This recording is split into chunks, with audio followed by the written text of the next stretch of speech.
The DOJ just declared a federal gun law unconstitutional. Today I want to talk about why this matters everywhere, especially if you're a gun owner in New Jersey. Something happened that almost never happens in American law. The Department of Justice has formally declared a federal gun control law unconstitutional and said it should no longer be enforced. Not a state law, a federal statute on the books since 1927. If you carry, train, travel, or even maintain a firearm, this matters to you. And if you live in New Jersey, this should absolutely be on your radar. The DOJ's Office of Legal Counsel issued a memorandum concluding that the federal law banning the mailing of handguns, which we've talked about in a prior video, violates the Second Amendment and lacks any historical analog consistent with constitutional tradition. That's not advocacy. That's the federal government saying this law cannot survive under the Constitution. The statute dates back to 1927, long before the modern Second Amendment jurisprudence such as DC versus Heller in 2008.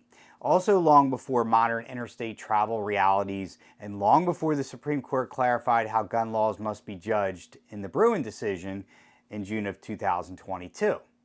This is not routine.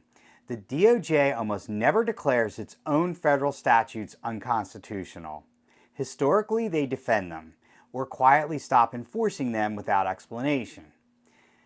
This memo does something different. It explicitly applies the Bruin framework and says the law fails.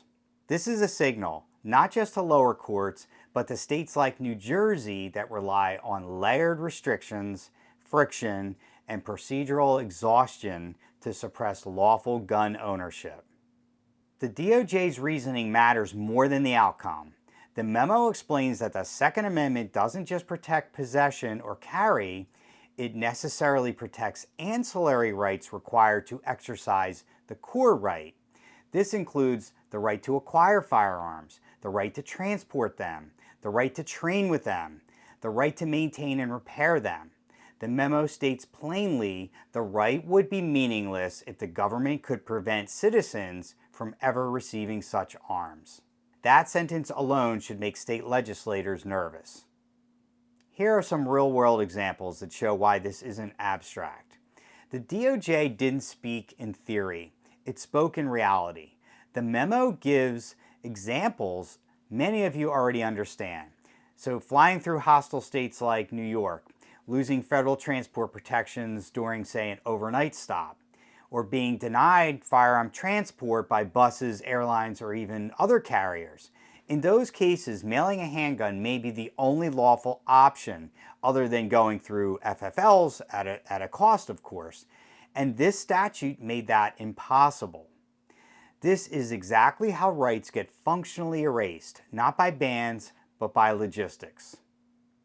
If you live in New Jersey, you need to pay attention. New Jersey's regulatory model is friction-based control. There are permit delays, there are transport traps. We've talked about this before, the unreasonable deviation clause in New Jersey's transport law. Administrative choke points, which include extended permit timelines, layered approvals for ordinary activity, discretion disguised as procedure, cost and time as deterrence. Many people have told me they can't get their carry permit in New Jersey, it's just too costly.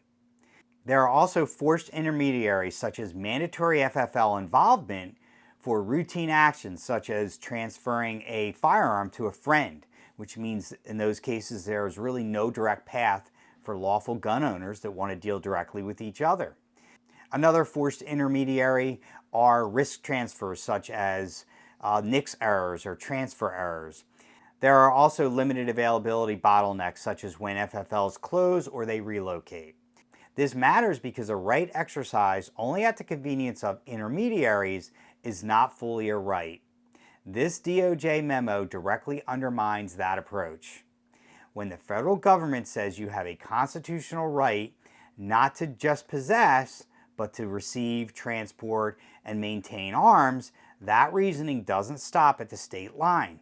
Expect this memo to show up in places like New Jersey permit litigation, transport and reasonable deviation challenges, attacks on FFL only bottlenecks, and challenges to laws that make ownership theoretically legal but practically impossible.